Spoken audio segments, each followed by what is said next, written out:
So I have this video I have held on to for a while, which is 12 ways feminism helps men. I also received a few messages telling me my videos are a bit long, so to try and reduce that time, I am going to just go straight for the points that they make if I can find them. Take it away, ladies. Number 1, the first way that feminism helps men is in custody battles over children. I can hardly wait for you to explain this one because you have an explanation and no doubt it is going to be enlightening, riveting and engaging. Also, I don't see how feminism actually helps men in any conceivable way because, let's face it, it openly discriminates against men. Or a part of it. Can't blame all feminists.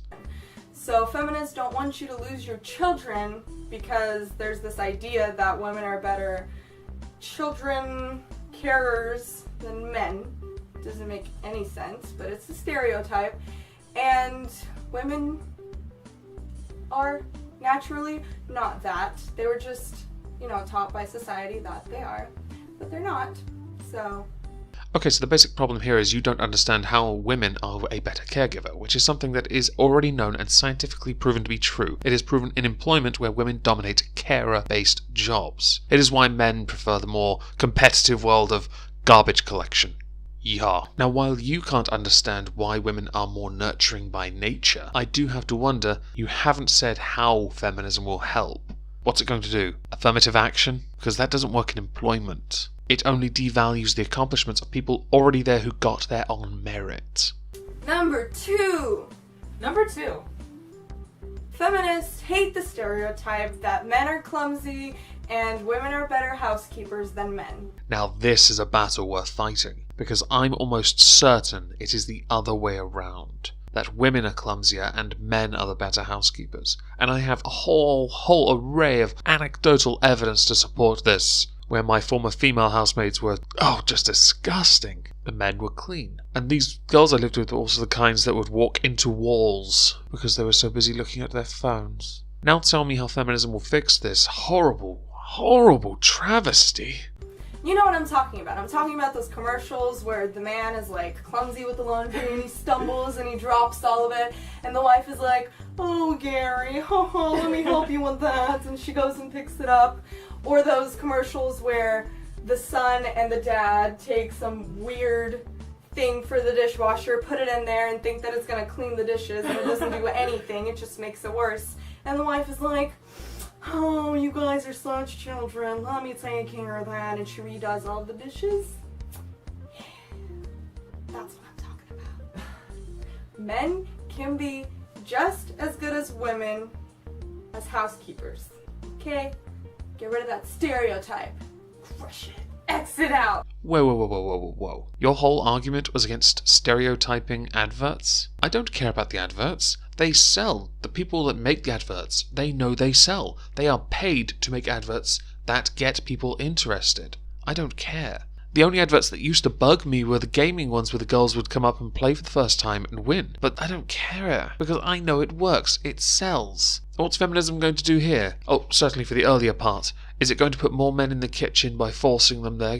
We need equal numbers after all. And we need equal number of women to be clumsy, so I assume you're going to do something about that as well. Number 3, feminists don't want you to have to make alimony payments to your wife.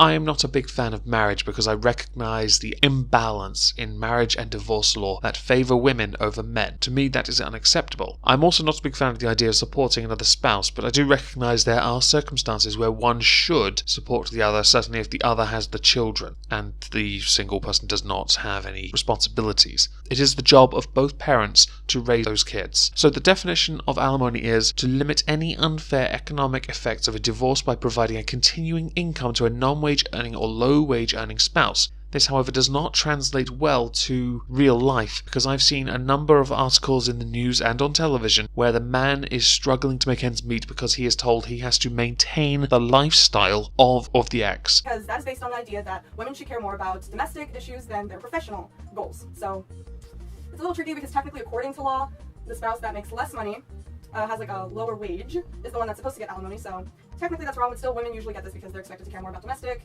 issues and taking care of the children and all this crap, and it's like, I'm just gonna sit at home and be a housewife and not have a job. So get rid of that stereotype. Women should put their professional goals first, like men but also take care of their children equally with men. Men should take care of domestic issues. What I find really interesting is that you have now had the opportunity to make 3 points and explain each one and how feminism will help. Problem is, you haven't explained how feminism will help with your 3 trivial points. Let's see if you have any better luck with the next 9. Number 4. Rape jokes. So you're advocating for censorship now. Fantastic. All under the guise of equality and protecting the men's fifis, even though we generally don't care. Also, most people recognize humor is subjective. Some people do find those jokes funny, and I don't see why they should be banned. Prison rape jokes. Not funny, guys. Not cool. Not at all. Prison rape jokes are part of rape culture, so obviously feminists hate that, and we don't want you getting raped in prison because men are more likely to go to prison because women are seen as fragile and, oh, they can't commit any crime. Get rid of that stereotype. Women can be abusers and rapers and everything else. Rapists, abusers. We can do that. While I will agree that more men go to prison than women, although that would have just as much to do with who's perpetuating more crimes, telling a joke about rape does not normalize rape or contribute to a myth like rape culture. 4 points down and not a single solution offered. It's almost as if feminism doesn't do that. Number 5. In Spanish, that is... Cinco! Yay! So, false rape accusations. Those feminists, we hate them. We hate false rape accusations because they discredit real rape victims, whether they be male, female, anything in between. They discredit them, so fake rape accusations made by women suck. Ludicrous point aside, science proves the real victims are telling the truth. It's why we have forensics. It's why the police investigate crime. Why am I doing another video with the word rape in it again? This point you just made is as stupid as Lacey Green's "You must always believe the survivor," just like Justin Dennis's virtually identical "You must always believe the survivor," which I did last week. Number 6 is nice guys finish last. Do the guys you consider nice get to finish? Real men just don't care.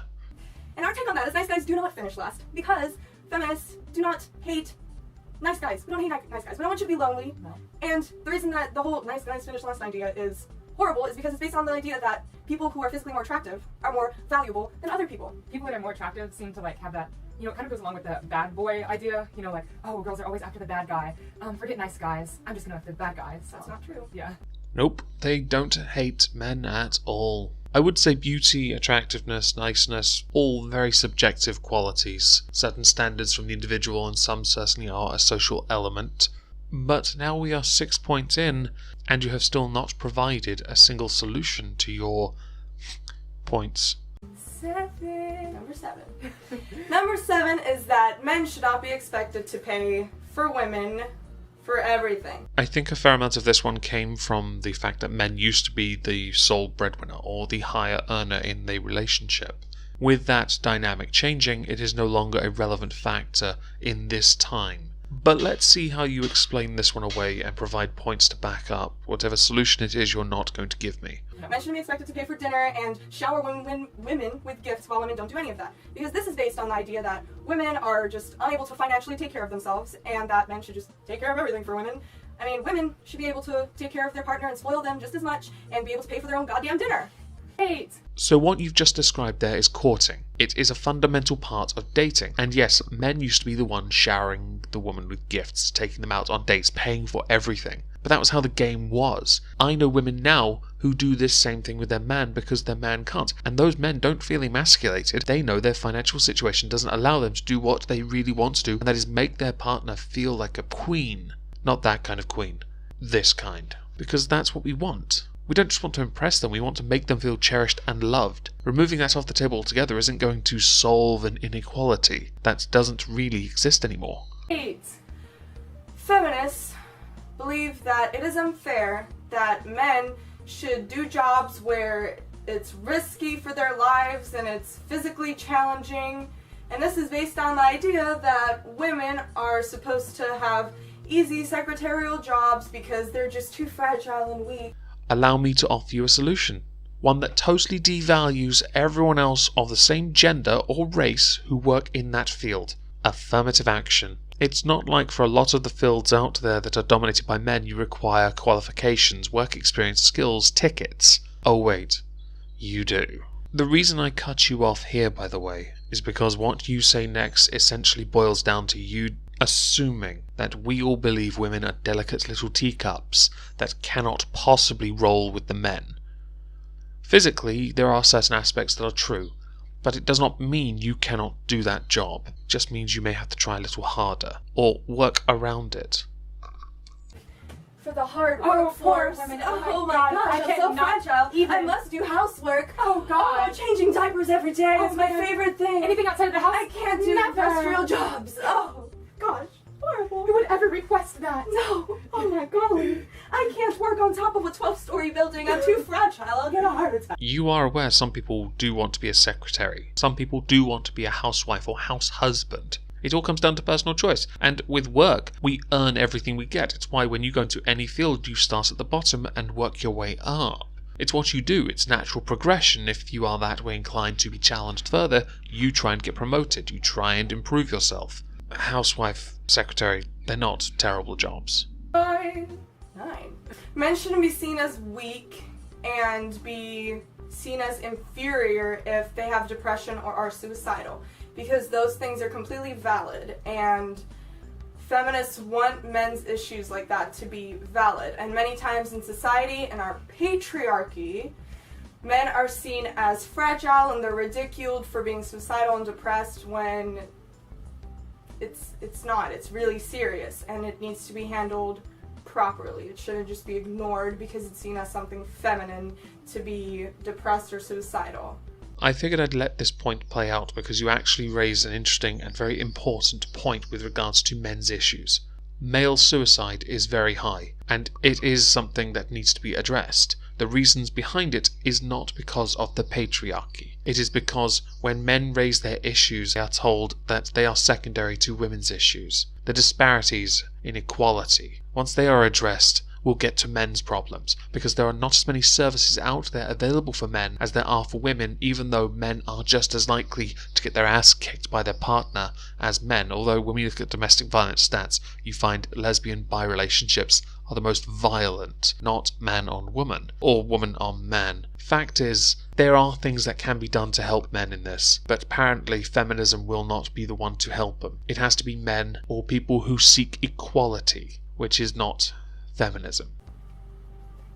Feminists don't want you to be seen as uncontrollable sexual animals who are incapable of taking proper care of children. Perhaps I, the non-feminist, can offer you a solution. Stop perpetuating the myth of rape culture.